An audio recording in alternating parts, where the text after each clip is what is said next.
सामर्थ्य आणि कर्तृत्वाचं सामर्थ्य, ज्ञान आहे, पण तरीसुद्धा जीवनाबद्दल आसक्ती नव्हती, धनाचा लोभ नव्हता.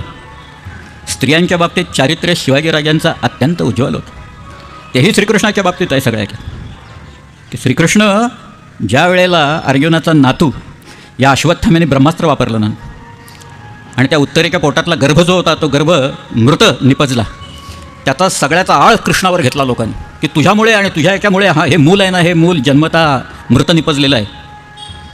तर श्रीकृष्ण म्हणाला थांबा. आणि पुढं काय म्हणाला तो म्हणाला की मी आयुष्यात कधी असत्य भाषण केलं नसेल, मी कधी युद्धापासून परावृत्त झालो नसेन, मी आयुष्यात ब्रह्मचर्य व्रताचं पालन केलं जर का असेल तर हा मुलगा जिवंत होईल. मुलगा जिवंत झाला तसा आहे. शब्दाचं सामर्थ्य काय हे जे आहे तो सांगतोय ते सांग, पण त्याला आसक्ती नाही आहे. 16,108 जरी असल्या तो एक 16,108 आपल्या योगातल्या शरीरातल्या नाड्या आहेत ना, त्याच्याशी संबंध आहे त्याचा. तुम्ही जर का योग वाचला जर का पूर्ण, तर त्या योगातल्या ज्या काही नाड्या आपल्या शरीरात सांगितल्या त्याचाच अर्थ 16,108 संख्या आहे. त्याच्या भार्यांच्याबद्दल मी तुम्हाला तरी सांगितलं की शिवाजीराजांचं सगळ्यात आवडते भार्या म्हणजे सईबाई साहेब होते. सईबाई साहेबांनी वेळोवेळी त्यांना उपदेश केलेला आहे. सईबाई साहेब दिसायला नितांत सुंदर होत्या, निंबाळकरांची मुलगी होती ती. आणि सईबाई साहेब ज्या वेळेला शहाजीराजे तिथं अटकेत पडले असताना आता करायचं काय, की शहाजीराजांना सोडवायला जायचं तर हा सगळा स्वराज्याचा खेळ बंद करावा लागतो, आणि स्वराज्य चालू ठेवायचं असेल तर शहाजीराजांचा बळी जातो वडिलांचा. अशी परिस्थिती निर्माण झालेली असताना सईबाई साहेब त्यांच्याकडे आल्या म्हणाल्या की स्वारीसही वाचवावे आणि राज्यही राखावे, ते तुम्हा जमेल, करा. हा जो विश्वास आहे, हा विश्वास शिवाजी महाराजांच्या मनात ठासून भरण्याच्यासाठी सईबाई साहेब तिथं आल्या. भार्या पाहिजे ते अशी पाहिजे ते सगळ्या.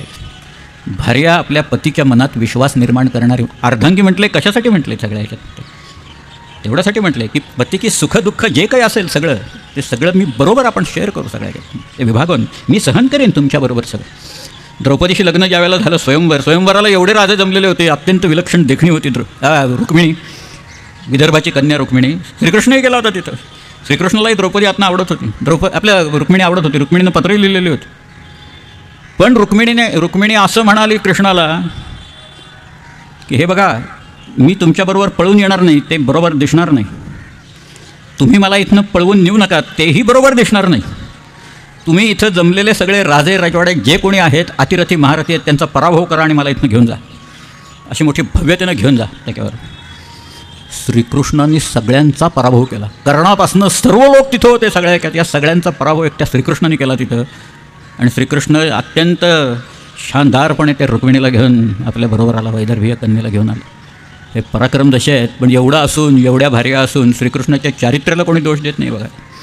भोगून या 16 सहस्त्र नारी, अजून तो ब्रह्मचारी. तुकारामच म्हणतात, तुकाराम महाराजांच्यासारखा एक विलक्षण माणूस या भूमीत होऊन गेला.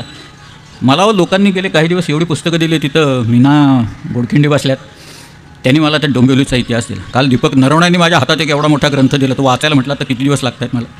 दुर्गेश पुरवळकर इथं आहेत, त्यांनी 2 पुस्तकं त्यांची दिली. मी घरी गेल्यापासून रात्र पहाटेपर्यंत काही चालत होतं, वाचतच होतो सगळ्या. काही मिळते का त्याच्यात, आपल्याला काही मुद्दे मिळतात का सगळ्याच्यातनं, हे ते बघत होतो. पण तुकाराम महाराज हे काही सामान्य माणूस नाही. अहो, एक जर का माणूस केवळ 12 शब्दात प्रेमाचा वैश्विक सिद्धांत सांगत असेल तर तो माणूस काय असला पाहिजे, आणि ती भाषासुद्धा कशी असली पाहिजे या सगळ्या याच्यातली. आज मराठी काय, मराठीचं काय होणार वगैरे असं करतात. काही मराठीला काय होत नाही म्हणून. मराठी काही सामान्य भाषा नाही, अमृतातही पैजा जिंकणारी ही भाषा आहे सगळ्या. परंतु तुकाराम महाराज असं म्हणतात बघा, प्रेमाचा वैश्विक सिद्धांत आहे, याच्यावर कोणी पेपर वाचला तर जगात डोक्यावर घेऊन नाचतील तुम्हाला लोक. तुकाराम महाराज म्हणतात, प्रेम ना ये बोलिता ना दाविता ना सांगता, अनुभव चित्ता चित्त जाणे. हा 2 मनांचा अनुभव आहे. बोलून दाखवता येत नाही, दाखवता येत नाही. It cannot be told, it cannot be shown, it cannot be described. हा 2 मनांचा अनुभव आहे. 4 शब्द त्यातले अक्षरं एकाक्षरी आहेत शब्द ते. या 8 शब्दात तुकाराम महाराजांनी प्रेमाचा सिद्धांत सांग. ते झाडाभोवती फिरलं, हिरवळीवर लोळलं, गाणीविणी 4 म्हटली म्हणजे प्रेम बिम होत नाही. आता तुकाराम महाराज दिसलेलंच होतं पुढं काय होणार ते, म्हणूनच लिहून ठेवले त्यांनी ते सगळ्या. आणि आमची आता पोरं सगळे तरुण मुलं तिथं त्या किल्ल्यावर आले तरी त्यांचा हा मोह काही सुटत नाही. हा पिक्चर पाहिला का तो पाहिला का, याच्यात ती हिरोईन आहे, तिकडं हे केलेलं, ती चित्रांगदा सिंग आहे, मग त्या वगैरे ते चालतं सगळं काय. पांढरा रंग घेऊन येतात लोक, कारण किल्ल्याचा दगड काळा असतो म्हणून. पांढरे कपडे असतात, पांढरा शर्ट, पांढरे बूटसुद्धा पांढरे असतात, जितेंद्रसारखे घातलेले लोक. तर पूर्वी जितेंद्र घालायचं बघा, पांढरे बूट घालून नाचायचं सगळं. आणि हातात ऑइल पेंटचा डबा असतो पांढऱ्या, आणि असा बदाम आणि बाण काढायचं, नावं लिहायची बाणाच्या टोकाला, तिकडे मग परत येणार आहोत, कधी येणार आहोत, त्याचा सगळा हिशोब द्यायचा. हे प्रेम नाही. एवढं थोडंसं आकर्षण तात्कालिक असेल फक्त, याला प्रेम म्हणत नाही, तसं तुकाराम महाराज सगळ्या ऐकत. पण या सगळ्यात एक मात्र गुण आहे, विशुद्ध चारित्र्याचा हा गुण आहे सगळ्या. श्रीकृष्ण एवढा असून श्रीकृष्णाच्या चारित्र्यावर काही कोणी शिंतोडे कधीही मांडले. श्रीकृष्ण काही कुणाचा हात धरून, आता रुक्मिणीनं सांगितलं म्हणूनच तो घेऊन गेला, नाही तर काही श्रीकृष्णानं असं काही केल्याचं दिसत नाही कुठं. श्रीकृष्ण बऱ्याच वेळा दुर्वासांच्या तावडीत सापडलेला होता बरं. आता दुर्वास म्हणजे काय, आपल्याकडं काही जे असे भयंकर तापट वगैरे असे जे काही लोक आहेत ना, त्यांचा सगळ्यांचा अध्वर्य म्हणजे दुर्वास. अजून एक होते जमदग्नी म्हणून. तर या असल्या 2-4 नावापासून सावध राहा, कोणी फार जवळ जायचं नाही या लोकांची. ते दुर्वास एक दिवस आले कृष्णाकडं आणि ते हिंडायला लागले द्वारक्यात, तिकडे सगळीकडे हिंडायला लागले.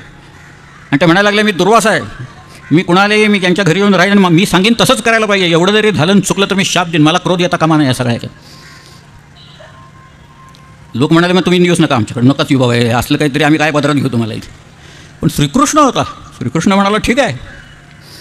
तो दुर्वासांच्याकडे गेला आणि त्यांनी प्रार्थना केली आणि तो म्हणाला, मुनिवर या तुम्ही माझ्याकडे राहा. ते म्हणाले, अरे माझा राग, तू माझा क्रोध तू पाहिला आहेस, तुला सगळं माहिती आहे काय आणि काय नाही. तो म्हणाला, मला सगळं माहिती. मग मी राहतो म्हणाला, मला कधीही क्रोध येता कामा नाही कृष्णा, क्रोध आला तर मी शाप देईन तुला. म्हणाला ठीक आहे.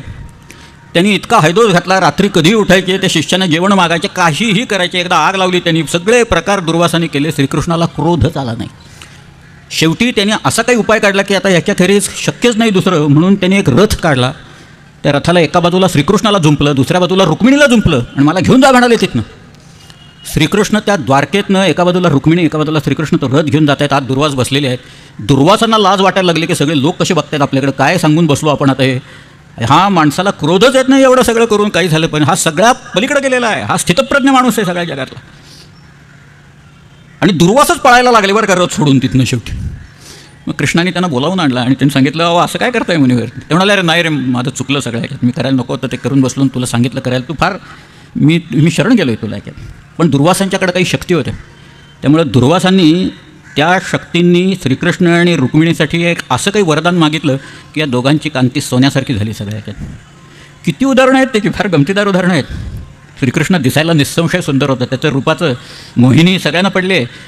त्या अगदी लहान त्या मथुरेत असल्यापासून त्या अगदी द्वारकेपर्यंत सगळ्यांना मोहिनी पडलेली. आणि शिवाजी महाराज दिसायला अत्यंत सुंदर होते असं लोकांनी लिहून ठेवलेलं आहे. एवढंच नाही, हा माणूस लोकांचा नेता आहे, हा माणूस सच्चा राजपूत आहे, हा बोलतो ते